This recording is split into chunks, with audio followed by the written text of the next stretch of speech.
Jagtial rural Polasa గ్రామంలోని సహస్రలింగాల దేవాలయంలో అమావాస్య పర్వదినాన్ని పురస్కరించుకుని మంగళవారం ఉదయం ఆలయంలో మహాదేవునికి ప్రత్యేక అభిషేకాలను ఘనంగా నిర్వహించారు. ఈ సందర్భంగా అమావాస్య సందర్భంగా సహస్రలింగాలకు కాలభైరవ స్వామివారికి పలు పంచామృతాభిషేకాలను భక్తుల స్వహస్తాలతో నిర్వహించారు.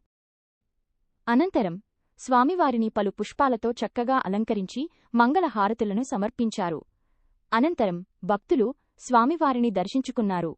విచ్చేసిన భక్తులకు తీర్థ ప్రసాదాలను అందజేసి ఆశీర్వాసనాన్ని అందజేసిన ఆలయ అర్చకులు. ఈ కార్యక్రమంలో ఆలయ కమిటీ నిర్వాహకులు నలమాసు గంగాధర్, ఆలయ కమిటీ సభ్యులు, ప్రముఖులు, భక్తులు విశేష సంఖ్యలో పాల్గొన్నారు.